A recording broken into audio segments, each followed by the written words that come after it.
Hey there, friends. It's Dr. D. So, a question that I get asked by clients who experience infidelity is whether or not the relationship can actually be saved. Is it salvageable? And so, the short answer is yes.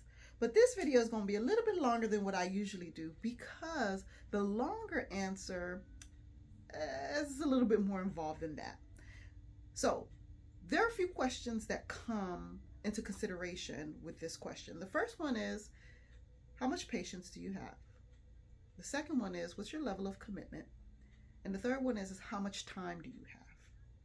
Because when you go through something like infidelity, the brain and the body registers it the same as any other trauma because it's hurtful, it's pain, it's a deep impact. And so the brain that's designed to keep you safe and keep you alive above anything else, that's the brain's function, keep you safe, keep you alive, it's going to register all events prior to the infidelity and leading up to the infidelity, and it's going to store all of that information in your head because its job is to make sure that you don't go through that again.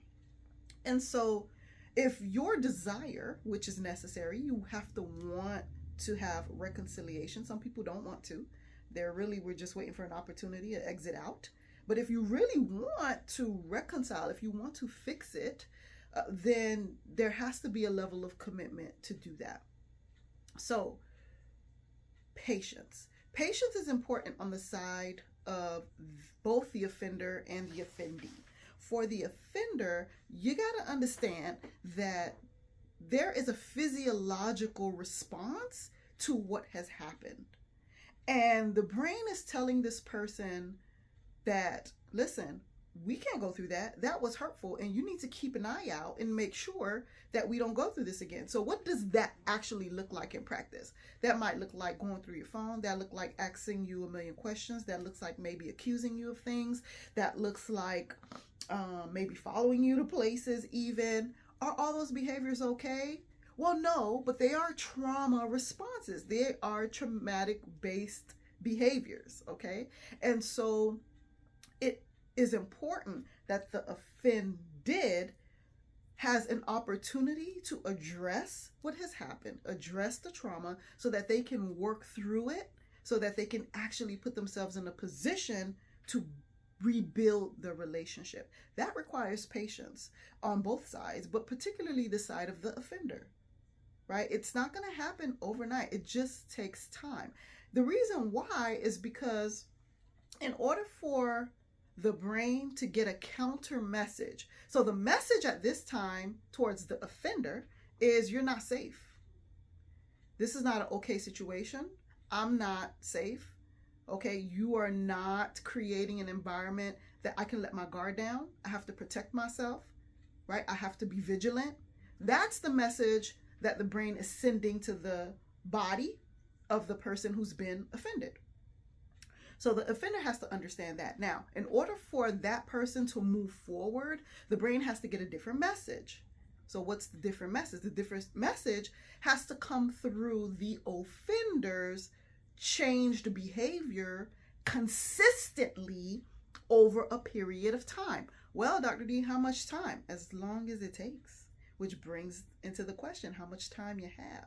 You got to be willing to go through it for as long as it takes, because everybody is different. Everybody processes the trauma and works through it differently. So, for example, if this person had a previous infidelity happen in their lives, or they watched their parents go through cheating and all that, and everybody cheating, you cheat, I cheat, everybody cheat, that is compounded. So this incident just reinforced all the other times and confirming for this person that, hey, maybe all people cheat. Maybe this is just what it is. So it just depends on the situation and the details of what's going on with the both of you to figure out how things would look like actually moving forward. But you need patience because the offender has to demonstrate behaviors and attitudes that is very open, that is honorable, that is honest, that is trustworthy, that is transparent, so that the offended can begin to get a different message that, oh, okay, this person isn't a threat. Oh, okay, they are being honest. Oh, okay, I can trust them. I can move forward with them. And that just takes as long as it takes, friends. Okay? So it's important that you make a decision first of whether or not you really want to put in the work to save the relationship. Once you make that decision, both parties, right? Then you need to understand trauma. You have to understand what that looks like, how trauma responses look like, so that you can identify it. You can say, hey, babe, that looks like that trauma response again. You know, I'm just being honest with you. I'm trying to communicate with you. You're accusing me of stuff again. I'm just trying to work through this. I'm trying to be here with you, right?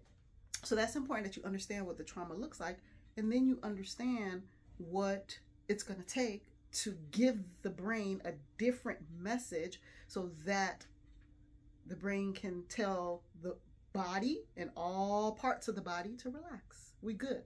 This is a good situation, okay? So in a nutshell, that's what it is. I would encourage anyone to get their individual work done and then get couples therapy so that what you've learned in individual, you've had an opportunity to talk about things, going through things about the whys and how did this happen and what is going on, and do some trauma work if that's what's necessary, so that when you come into couples therapy, you're coming with good, sound information about your own awareness so that you can work to rebuild with each other. So is it possible? Yes. Is it going to take work, commitment, time, patience, and dedication? Absolutely. All right. So take care, friends, and be well.